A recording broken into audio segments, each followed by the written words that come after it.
I'm Mike Kelzer. Growing up in my family's pharmacy, life moves fast. There was always something to do, someone to help. But the moments that meant the most to me as I think back were the conversations my dad and I would have about business and life itself. We'd get so absorbed. We'd talk for an hour and it would seem like 15 minutes. This podcast is my way of keeping those memories alive. There's no scripts, no outlines, no fluff, no hidden agendas. It's just real honest talk about the business of pharmacy and sometimes a little more. Let's dive in.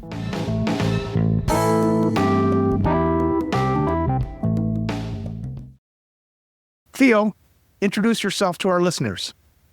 My name is Theo Symons. I'm a co-founder and COO of ILMEDS. We are an international mail order pharmacy. Technically, ILMEDS is a medication logistics company, but practically we are an international mail order pharmacy. We offer savings on name brand medications. We offer anywhere between 40 and 80% discounts from US retail. We currently are active in a few different sectors. So we have a lot of business in direct primary care.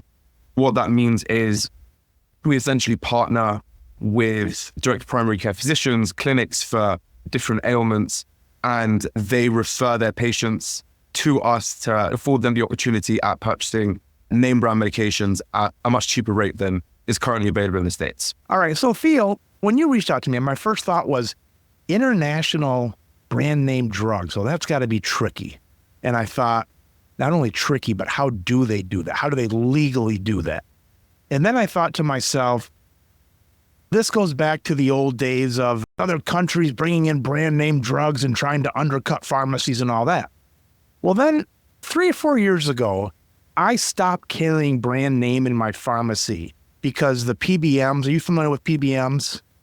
Sure, I would love to speak about that soon. So the PBMs in America, they paid us like 10% below cost. And so every day I'd buy $10,000 in medicine and I would get like $9,000 in payment like a month later. And so about 3 years ago, we stopped carrying brand name drugs. I get upset with our system, which of course we're fighting over here in the US against the pharmacy benefit managers. I get upset where I'm caring for all the people in my neighborhood and I cannot supply their brand name medicine. Not only can I not supply it, I then can't supply the care that goes along with it, the questions they might have for me and dosing and all that kind of stuff.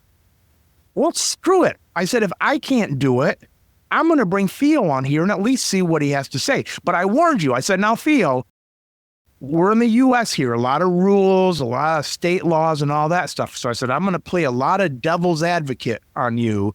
And you agreed to come on. And so I'm happy to have you here. So let's take it one question at a time. Let's start at the beginning and we can work our way through. First question, legality, right? Obviously a big question, an important question. Understanding the regulations on a federal level and on a state level is absolutely crucial. And that is one thing which we went through with a toothpick to make sure that we were in the legal frameworks under which we were operating, that we fulfill all of our regulatory obligation. Sure. So on a very basic level, the FDA has a personal importation clause that allows for US citizens to import up to 3 months of a particular prescription, assuming it's not a controlled substance. So for example, we don't import anything like any narcotics, ADHD medication, Adderall, Vyvanse, those kind of things are off the table. There's no real regulatory structure that would allow us to sell those kind of things and for the patient to then import them. So on a federal level, we follow the FDA personal importation laws and guidelines. On a state level, as far as our legal team could tell, the state laws really only relate to a pharmacy importing drugs into the state and all of the regulation that follows that. Our legal structure and the relationship that we maintain with the patient who receives the medication at the end of the day, the transaction for the medication takes place outside of America, in this case, in Israel. and then the patient uses our company to send them the medication, but they are the ones who are importing. So when it comes to the state laws pertaining to pharmacy importation of medication, we actually don't fall under that category. And federal level, we strictly adhere to the personal importation guidelines. So that also means, for example, never going to send a patient more than a 90-day supply of any particular medication. I'm not going to supply anything that's narcotics, any amphetamine medications. The 3-month thing, that's interesting. I've never thought about it, never knew it. I know people always got stuff from Canada, so I'm assuming that international trade of some sort is okay. Are there any loopholes? Do they say 3 months, but you have to be visiting or this or that? Or is it just a clean 3 months that's all they can get? In other words, there's no loops you're jumping around. That's just the law. Anybody can get 3 months from out of the country. So I can read you the exact language from the FDA personal importation clause because it is actually somewhat ambiguous. So it says the FDA will allow generally up to a 90-day supply of drug products. So we aren't going to play with the ambiguity of the FDA. We like to stay firmly within the legal boundaries that we know and understand, can make a guarantee on. Everything that we ultimately send to the patient is declared both on the Israeli customs side and to customs when it reaches the US. So there's absolutely nothing that's hidden. We declare the medication, the quantity, the price that it's being sold for in every package. These are kind of the other details of that FDA clause. You have to include proof of prescription by a US licensed physician and the address of their particular practice. So that's included with every package that we send. All right, so Theo, here's one of these devil's advocates things that I'm going to keep throwing out at you. So is there anything else in that clause, though? I mean, does it stop there, or does it go on to say any qualifiers or anything, that import law? So the import law is relatively short.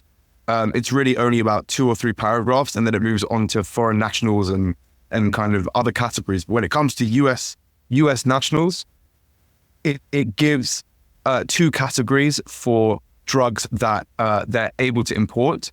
Those 2 categories are products that are not for the treatment of a serious condition and there is no known significant health risk. Or if the product is for the treatment of a serious condition, there's a whole list of allowances that would allow you to import the drug. So for example, Gotcha. One of them is the product does not present an unreasonable risk. Now, what is an unreasonable risk? The FDA never really clarifies what those terms mean. We've not encountered a problem. We've now been able to connect with thousands of patients across the US. Occasionally we will have packages that are stopped at customs that are opened. Sometimes they require extra documentation. Normally it's just us resending them the documentation that we included in the package, that extra reassurance, but we've never had a package stopped in customs and not released so far. Talking about the state laws, as far as I know, in our pharmacy, if I wanted to mail into another state, I don't even know if it allows for if someone's on vacation somewhere, because some of these laws just say you cannot mail into that state unless you're licensed in the state. Devil's advocate, I could say, well, I'm not doing the transactions in the state. I'm doing it in my cash register in Michigan, going to the post office in Michigan and boxing it up, and I'm mailing it to that state. So no transactions have taken place in their state. But as far as I know, the laws don't say that. They just say no mailing into the state. Now, that's our state rules. And maybe the federal rules, I know usually they'll go with the most strict of the rules, but maybe they allow for some of that. So hearing what I just said, that I can't go into other states, what are your thoughts on that? Do you think it's different for your pharmacy, or how do you see that? Yeah, that's absolutely a fantastic question. And I appreciate you playing devil's advocate because it gives me the opportunity to sharpen the explanation of how we function and how we work in light of those questions. So the key difference between what you said and what we do is that ILMEDS officially, legally, is a separate company from the pharmacies that are owned by the same owners. So because it's a different legal entity, the purchase of the drug we're essentially given power of attorney by the patient, which is all in our terms and conditions. And when it comes to employer benefits that we provide for, and us having that power of attorney for them. Because of that, the transaction is really taking place in Israel. It's as if they are in a legal framework. It is as if the patient is making that purchase in Israel and then sending it back to themselves in the United States. So that would be the fundamental difference. I see. So in my language, that would be like if somebody's grandma came in on behalf of their grandchild who's going to college somewhere. Exactly. She came in, had the power of attorney, said, I'm buying it for my grandchild. I'm in Michigan. You're in Michigan. This transaction happened in Michigan. But now I'm going to mail it to my grandson who lives 8 states away. But as the grandma, I don't fall under the state rules of what this pharmacy can do out of state. This is grandma to grandson. Absolutely. Theo, I'm out of them. So you tell me some tricky ones. What other kinds of questions have you had to come across, either in your own mind you thought of them, or people have challenged you? What other ones have you dealt with, and how do you answer those other ones? Yeah, so one of the really common questions that we get asked when we first started this project of kind of going international, originally our company is just a domestic chain of regular pharmacies functioning here in Israel. We have branches in 4 different cities. We were doing quite well.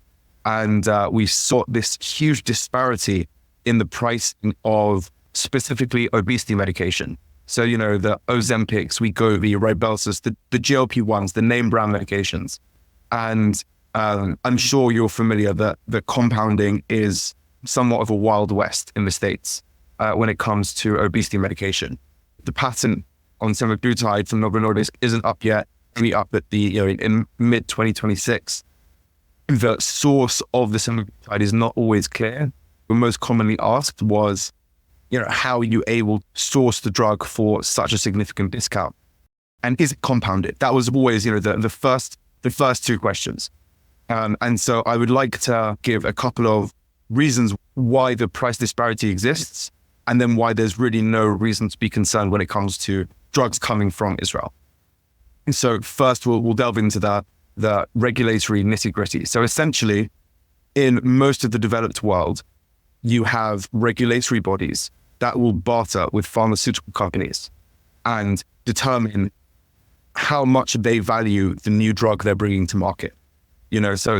For example, you could have an existing medication that's 30% effective for a particular ailment, and the new drug is 40% effective.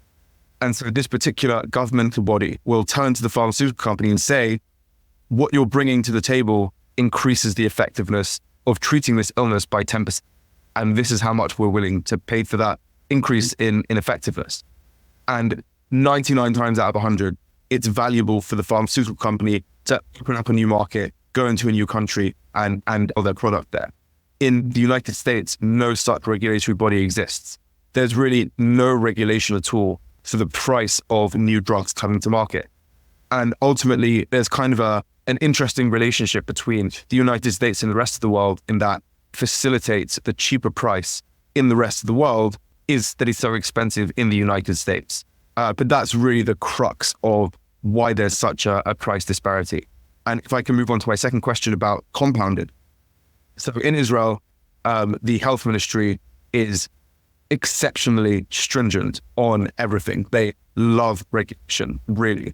Anytime they find an opportunity to add more rules, that is their forte.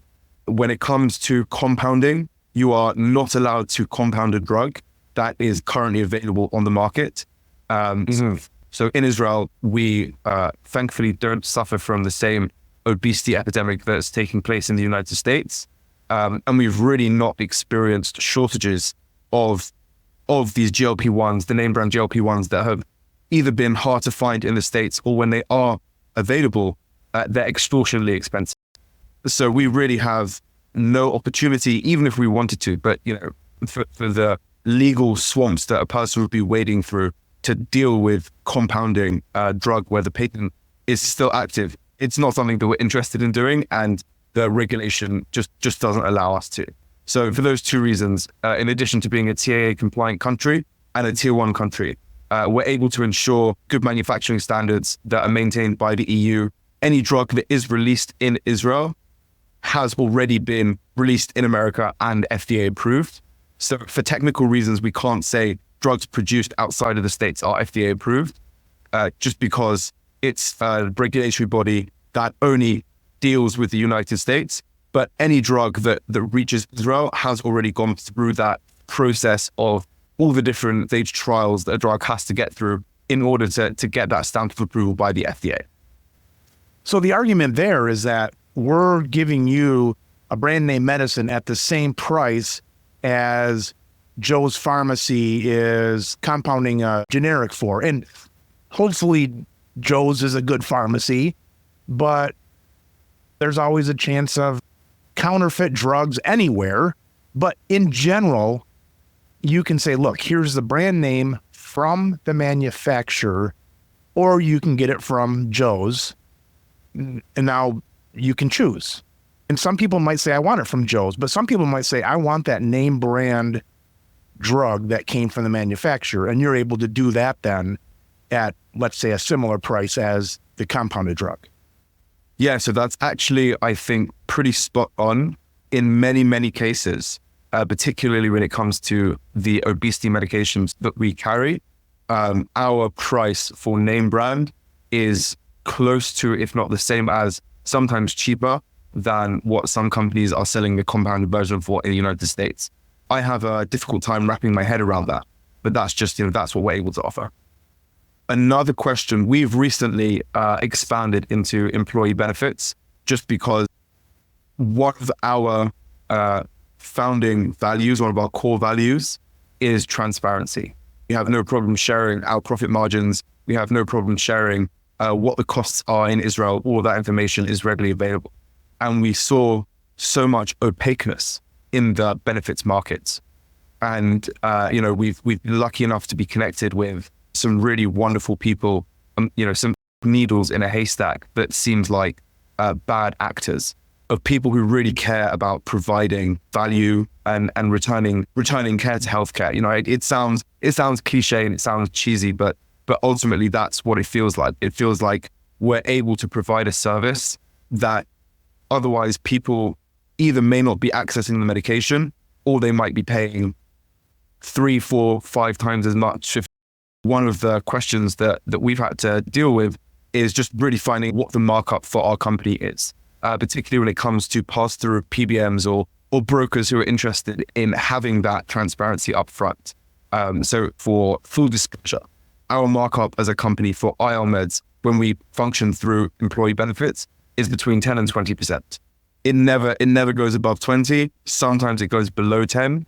But 20 is always the upper boundary of how much we are willing to make off of a particular prescription. One of the classic examples we've had a lot of interest in recently is Stelara, the injection for Crohn's that's taken bi-monthly. So an injection that's taken 6 times a year, and per unit in the States costs $26,000, which is a price that is, for most people, really impossible to contend with. And so we offer the same drug, same name brand medicine, for $3,500. And that allows these the level health plan brokers and pass-through PBMs to offer a $0 copay to the member. And the employer also enjoys a 65, 70% discount from the $13,000 they were paying when they were getting it locally. So it's really transformative. The model does exist, like you said, from Canada and other places, but our bottom line is we just have a better price point. We're lucky enough to be able to offer it and to maintain the standards that we have here in Israel. And we feel very privileged to be the ones to bring it to the market. Theo, we talked a little bit about PBMs and manufacturers. I don't give a rat's ass about either of them. I'm not even doing brand names because of those bastards.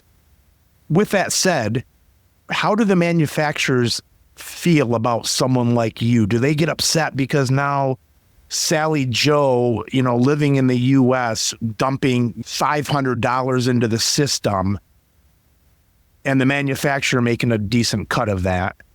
Now you're supplying them for, let's say, $250, whatever. You're supplying Sally that medicine. Do they frown on that with you? Do they say, hey, we're selling it to you, Theo, and you just lost us $250? Again, I don't give a damn about them, but will that catch up with you? It's a great question. I don't think so. If it did, we would be extremely successful at what we did. Ultimately, yeah, right. If we could cause enough of a commotion to get the attention of the drug manufacturers, we'll be on cloud nine at that point. The healthcare industry is so big. There's so much money, particularly in the American healthcare system, that what we do doesn't, unfortunately, it doesn't make a mark on the industry at large. It doesn't have any impact on what the manufacturers make or can charge locally. We are not viewed as competition. I think a meaningful element of that is the prohibition to sell wholesale. So, like I said, we can't ever sell to a pharmacy in the States. We can't ever sell to a hospital. Everything that we sell has to be patient specific. And so, even if we were to 50x from where we are now, I still don't think we would be making enough movements to really get their attention. Yeah, that would be music to your ears if somebody started thinking you were doing too much of that. Exactly. So we should merit paying attention to us. That's right. That's right. Theo, talking about individuality of people, don't give me exact numbers, but I'd like to get a feel of what are the mailing rates? How long does that take? Is that a problem? Is there any more problems doing that than mailing across our country? What have you found as far as the shipment and so on? Compared to a local pharmacy, this is definitely one of the areas where we fall down a little bit, in that our shipping times are between 5 and 7 working days, 5 to 7 business days.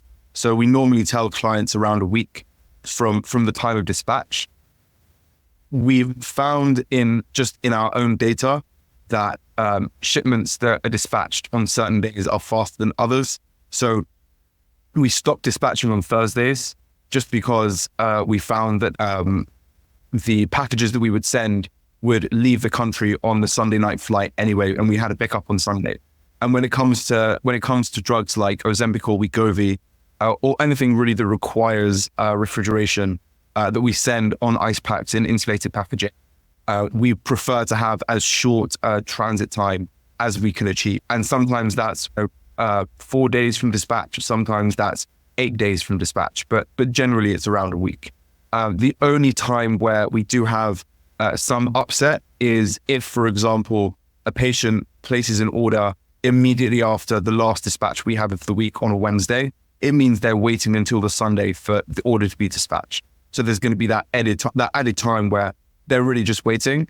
We try and keep communication at an absolute high. We have emails that update about if they're packing dispatched, where it is in the process. There's tracking for everything provided at the point of dispatch. So as soon as it goes into our courier system, the patient will receive an email with that tracking number. They can follow the whole process. But it's not from today to tomorrow. It's not the next day delivery that you have from local pharmacies. And one of the other areas where we have a lot of work in is IVF and fertility medication. And sometimes there are patients where if their protocol needs to start, the day after they've been in the doctor's office, so then that's not something that we can help with, in as much as we would love to, because sometimes, specifically with IVF and fertility medication, the disparity is unbelievable. Our discount rates are between the 40 and 80% mark, and the 80% is due to IVF. We're able to offer discounts of that capacity in that area, and it allows us to give that a stat. But it's really a sad reality that the disparities are so huge. A protocol an egg retrieval protocol that might cost patient locally between $6,000 to $9,000 depending on their protocol. Our standard offering for multiple clinics that we've worked with ranges between 2 to 3. It's a world of difference. But like I said, if it's something that they need for the immediate short term, unfortunately, that's something that we aren't able to help with. Even when we pay for expedited delivery, it really only shaves off 1, maybe 2 days on the delivery end. What does it cost to mail a package in general, not expedited, but just mailing from Israel to the U.S.? Expensive is the short answer. But our average is between $35 to $55 if it's not expedited. But all of that generally is included in the cost. Sometimes if the package is really cheap, we might collect a $25 shipping fee to kind of cover some of those costs, but we generally try and include it in the prices that we provide. Theo, I'm imagining that your pharmacy, the patient then has the access to the pharmacy, speaking to a pharmacist online and all that kind of stuff that arguably it wouldn't matter if you're across the street online or across the world online. You're talking to a health professional pharmacist and getting that same information you would with any online service.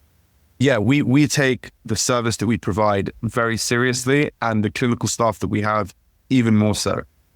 We try and be available for most hours of the day. We appreciate that there's a time difference. There's probably a 5-hour time slot, Israel time, between 1 and 6 a.m.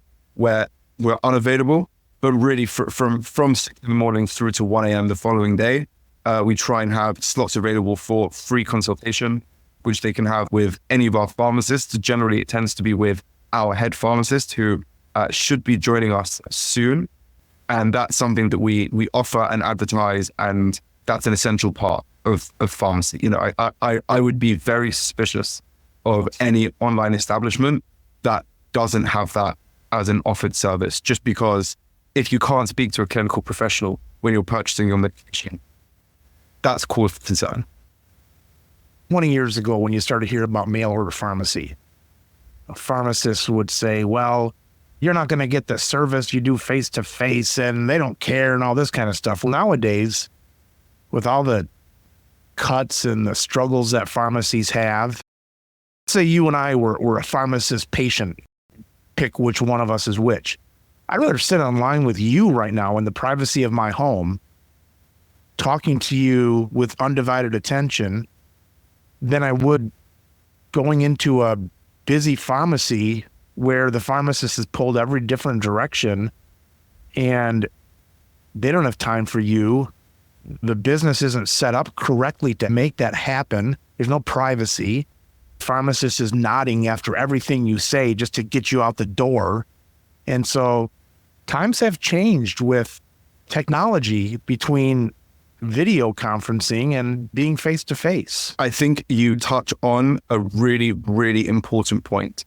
And I'm sure my colleagues would agree that the time we spend doing the international side is by far the most enjoyable.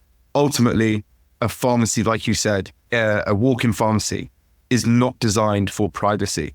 And certainly when it comes to psychotropic medications, or anything that might come with a sensitive area of a person's life, most of the patients in those categories, when they come in, are kind of whispering across the desk to let us know what medication they want us to fulfill.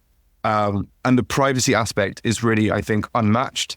And the attention as well, like you said, is just so difficult. Our core profession, obviously, is still domestic, the domestic chain of pharmacies, and making sure they function to a high level of service, but it's incomparable. You know, it's like you said, it's just not the same when you have a carved out slot where you have the dedicated attention of that clinical professional to answer all your questions, to take you through the process from start to finish, to essentially, in a positive way, to hold the patient's hand through the entire thing. And it's just not possible in a traditional pharmacy setting. I think that's an incredibly high value aspect of what mail order pharmacies provide. But obviously, like I said, you have to make sure that the mail order pharmacy that you're utilizing has those services available And if not, that's always cause for concern. I'm probably the first one to blame with that. Our pharmacy, we have this long counter in front. It's probably, 20 feet long. We have 3 registers. So we can kind of squeeze down to the side and talk. And years ago, I tried to make dividers with plexiglass and stuff, but we don't have those. That's all we have in our pharmacy.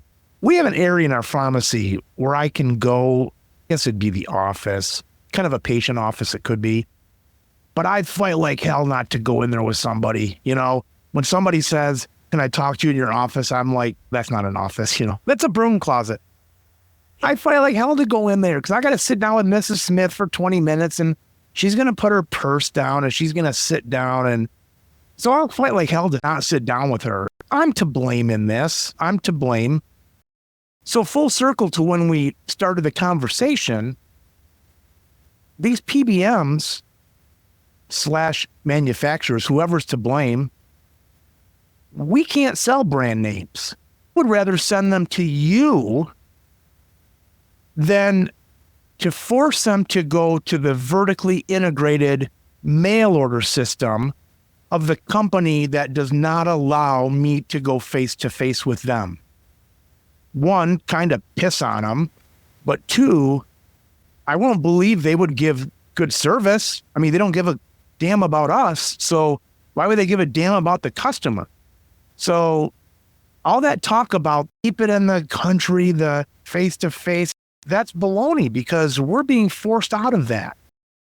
While we were talking, Theo, Semion showed up on the screen, and he was going to be here from the start, but he's a pharmacist, head pharmacist. Theo mentioned him about the one that talks to a lot of the customers, and he got pulled away on a medical call. He joins us now. So, Semion, nice to meet you. Thanks for joining in. Introduce yourself to our listeners. Thanks, Mike. Nice to meet you. My name is Semion. I'm the head pharmacist and the founder of ILMEDS. You should hear all the things that Theo said about you. All my hard questions, he said, wait till Semion gets here. He'll answer them. I have the answers for you. Tell me about your guys' relationship when it started up. So we started working in the cannabis industry like 3-4 years ago. We started in the pharmacy in Beit Shemesh near Jerusalem. Then we opened 2 more pharmacies, one in Haifa and one in the southern part of Israel, which is Ashkelon. And after we opened these 2 pharmacies, we started the international pharmacy business. And then because Theo is a native English speaker, we needed someone who, represent us for the customers we serve in the US. And Theo was the obvious answer. He was the first one that I called. And he just said yes. Semion, what's your pharmacy background as far as what kind of settings have you worked in and so on since you got your degree? So I finished pharmacy school in Jerusalem in 2016.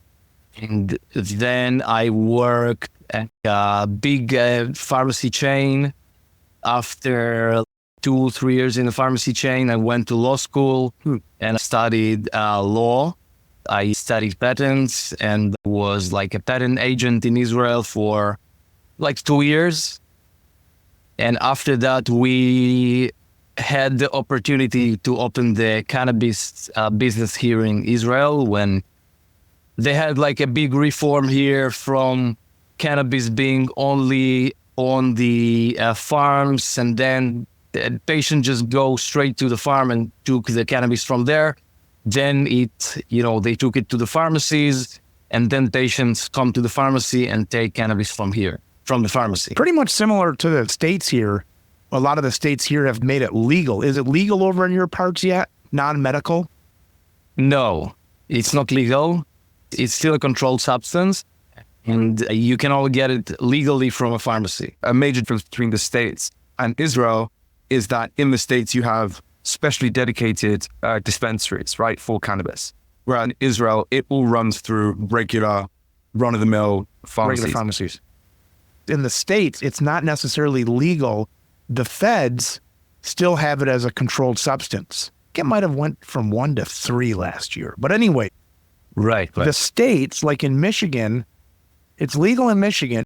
Usually the law is whoever is more strict, that's what the law becomes. But in Michigan, I think all the states that have made it legal, the feds have just agreed to kind of turn a blind eye to it. And so it's a controlled drug that no one gives a damn about kind of thing. So that's that. That's always the issue in the US, that you have the state laws and the federal laws that are not always going together. And sometimes you have to get enough information to know what law you should obey.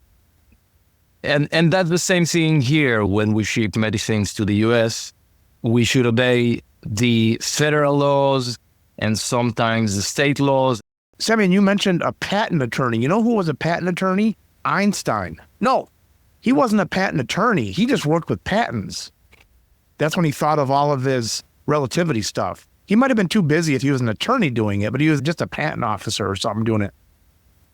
Semion, is there anything from a pharmacist point of view or a legal point of view that you've felt challenged with in the past, either from people asking you or you just thinking, okay, how were we able to do this? And then you found an answer to. So from a pharmacy standpoint, I always think how the patient can get the medicine safely. That's a long distance to get the medicine from Israel to the US. So we always think about new technology, ways to get it faster, straight to the patient. And in terms of laws, we have the Israeli lawyers, we have the US lawyers.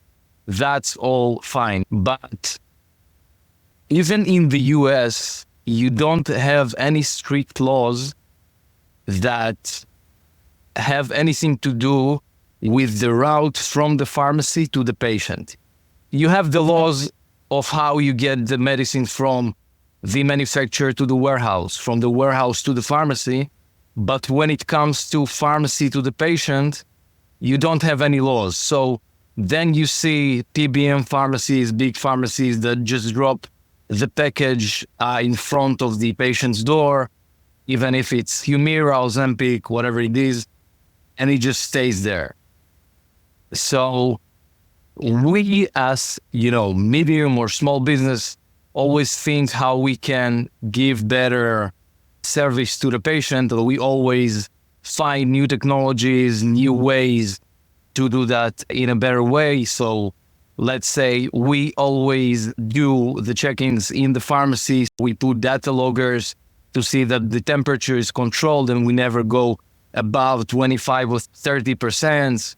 And we use ice and isolation packages.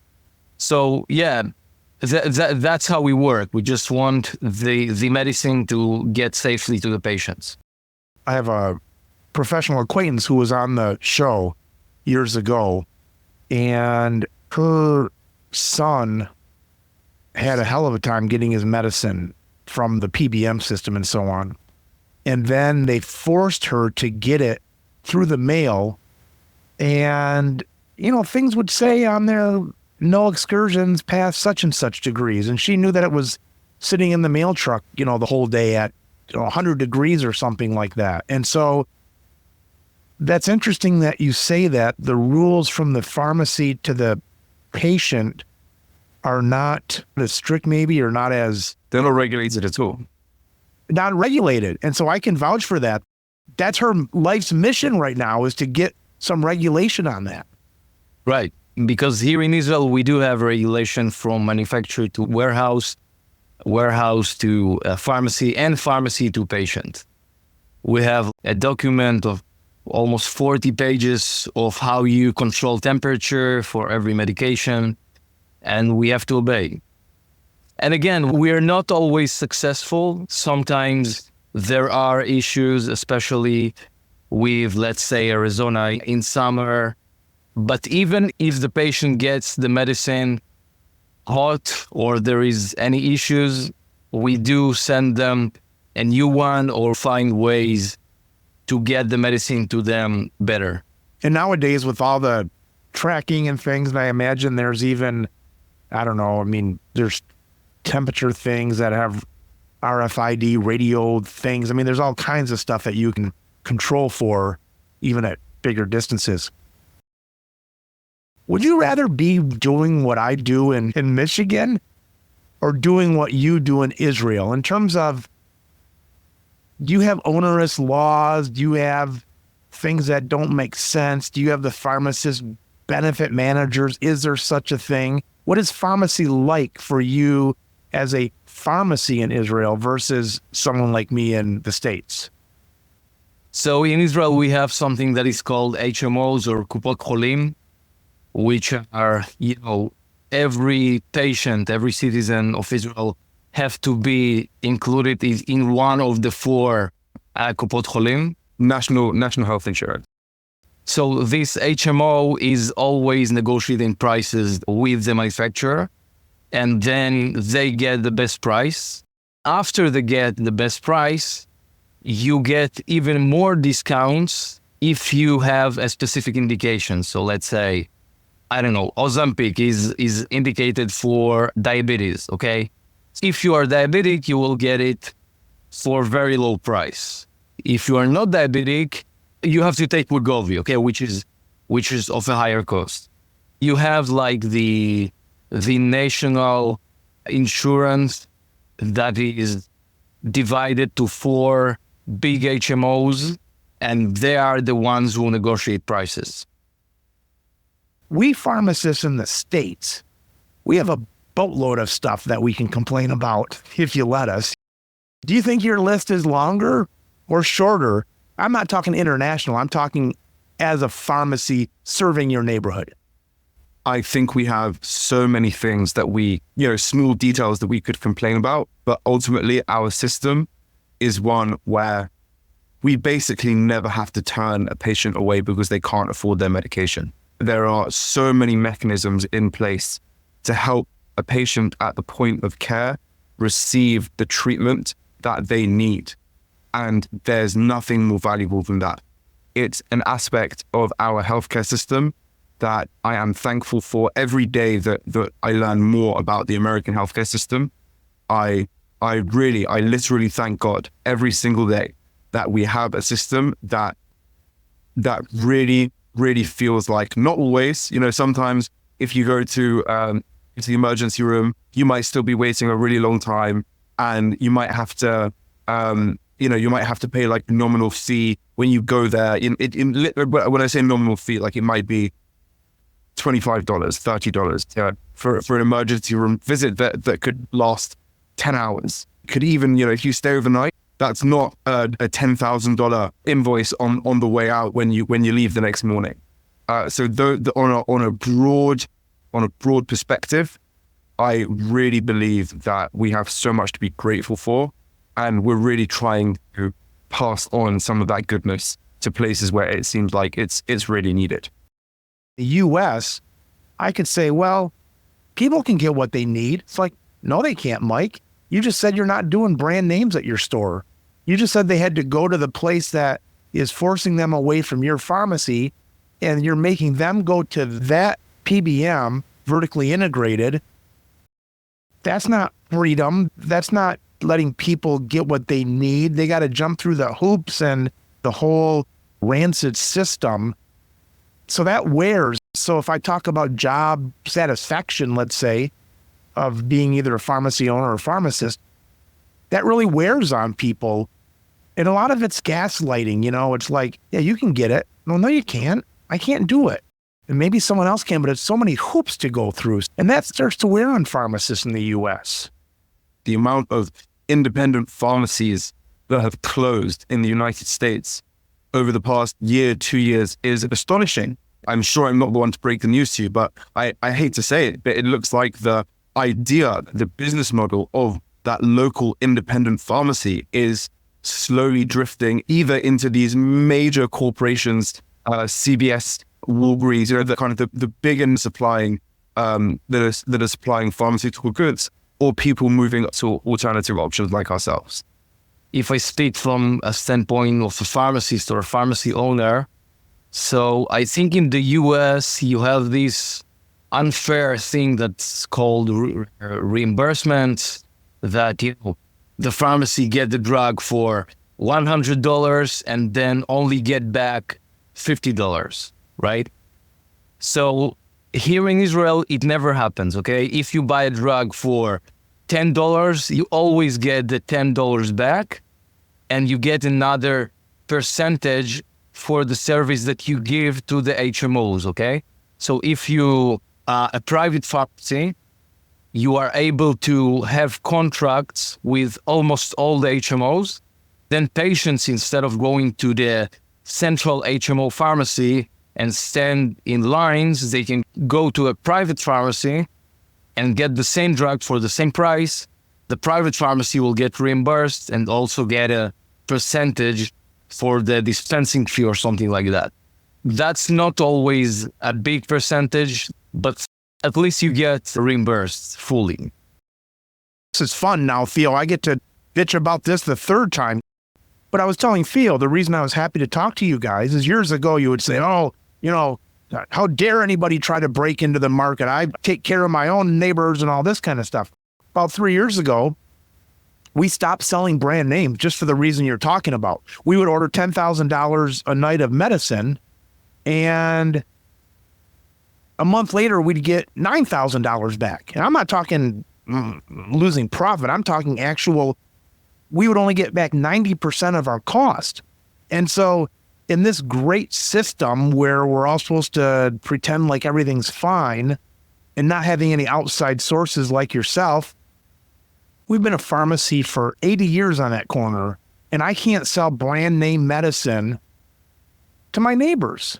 And so it's like, piss on it. I'd rather have you guys involved than be giving that business to the pharmacies that the PBMs own and mailing it to the patients in hot trucks and not getting any good pharmacist interaction. Screw it.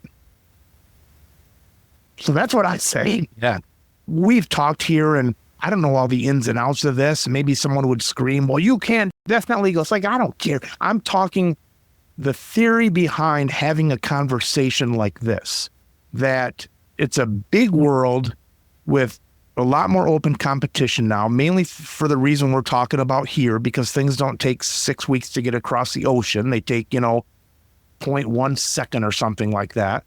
It's a market where everybody should have a chance to say, you don't have a corner on the market. PBMs don't have a corner on the market. There's others out there that want to serve people and can serve them. And I think it's worth the discussion to have. The central idea, the central theme of the discussion has to always come back to patient care. Who ultimately is providing the best quality of care for the patient? Quality of care can take a variety of forms. It can mean providing the best version of the drug that they're asking for. It can mean providing the best savings without compromising on quality. It can mean providing the consultation with a clinical professional that gives you the time of day. And ultimately, if that is the central theme of the conversation, I think we have a tremendous amount to offer. I think it's a lot of the time, particularly in I've come to learn over the past year and a half, 2 years, that there's an entire language, this entire set of jargon when it comes to PBMs, where at the beginning, I would sit down in these meetings with these brokers, and 50% of the words they would say, they would just confuse me. It's a language that only they speak. And it's a real barrier, not just to others entering the market, but it's a barrier to their clients understanding what they're signing up for. And a lot of the time, it seems like they themselves don't necessarily have a complete grasp on the language that they're using to explain their services. And I think part of transparency is being able to say, this is the offer. This is what we can provide. It's as simple as what I'm telling you right now. And it doesn't have to go through the rebates and the pass-through PBMs or the variety of options that a person can choose, that an employee can choose to get the best quality care for their workers. And I really think if we can get back to what this was all meant to be about, then I think we have what to add to the conversation. Yeah, I think it's that simple because, as Theo said, you go to the conversations and they throw in you all those terms. And at the end of the day, what we offer is just go to the employer's platform, log in there, and you just see all the prices. That's your price. That's all. Absolutely. That's all. That's the price. That's the final price. I haven't dealt with brokers myself really, but in the last couple of years here, I've put together in my head, probably from help from the guests, but I've put together that you've got this face there and they come into the business. 50% is plain English, 50% is jargon, and the people don't really understand.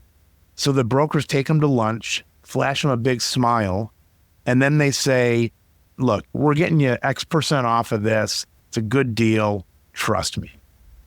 And right there, when someone says the percent off, what the hell does that mean? And so it's like, show me a site that has prices on it. Now I'm interested, now I'm interested because you don't have this percent off baloney.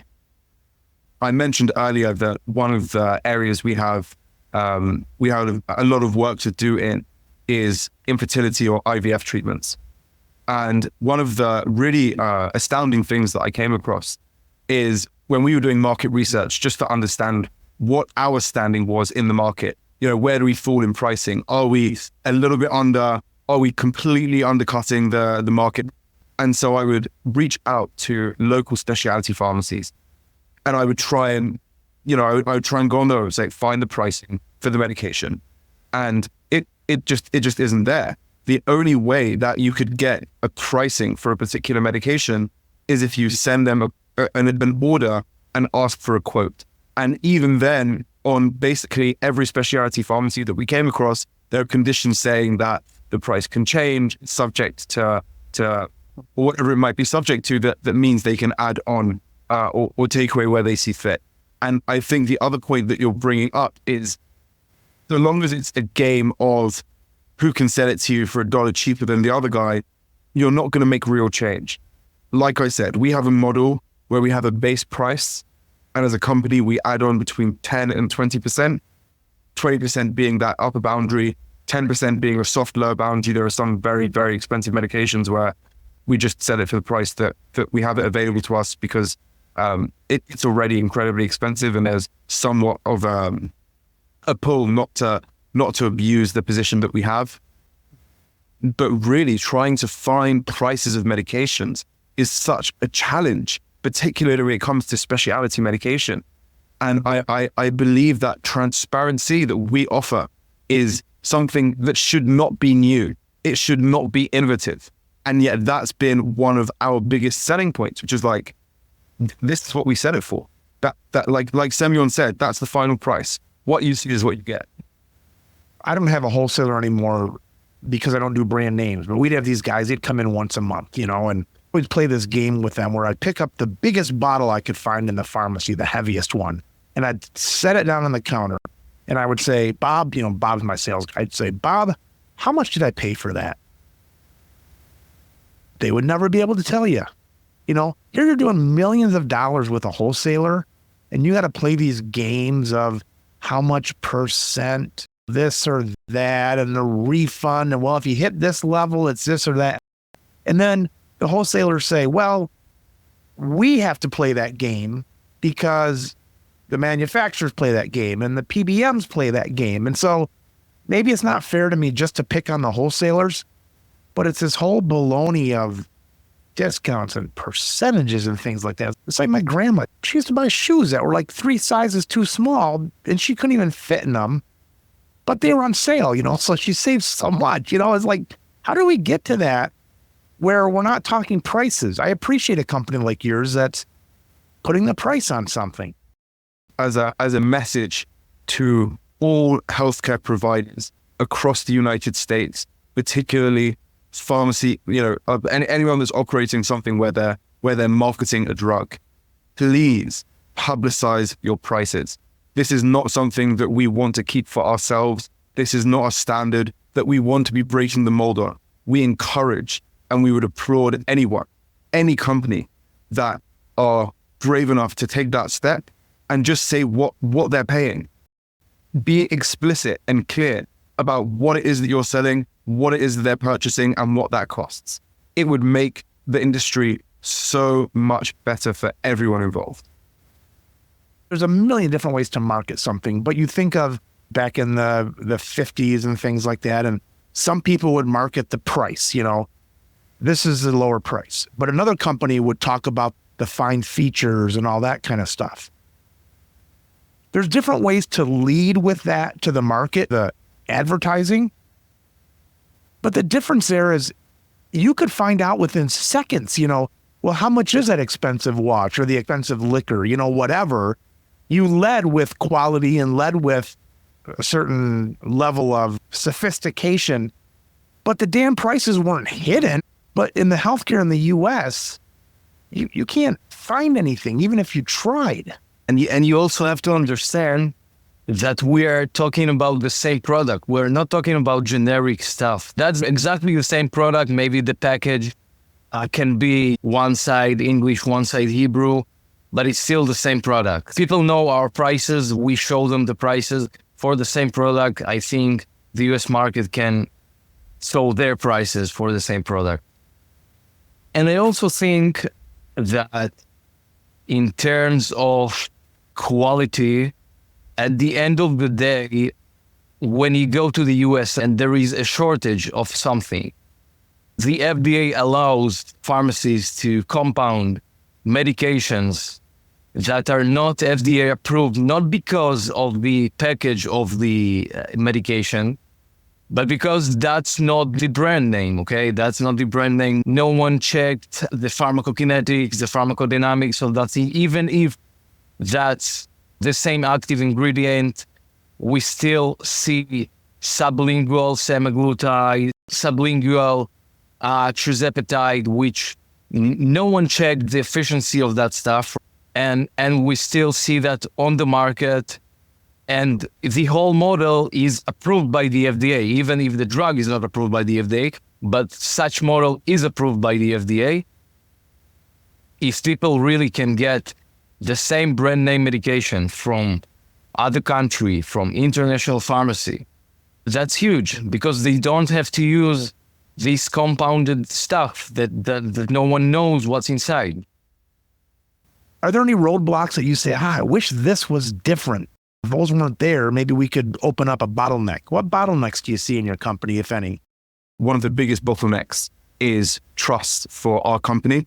Always, ordering something overseas, particularly when it comes to medication, certainly from the American mindset where, like you said, everything comes from America, right? What comes from outside of America? And I think if they could just understand the level of regulation and the standards enforced by the health ministry in Israel, they would be far more at ease about working with us and about utilizing our solution when it comes to employee benefits.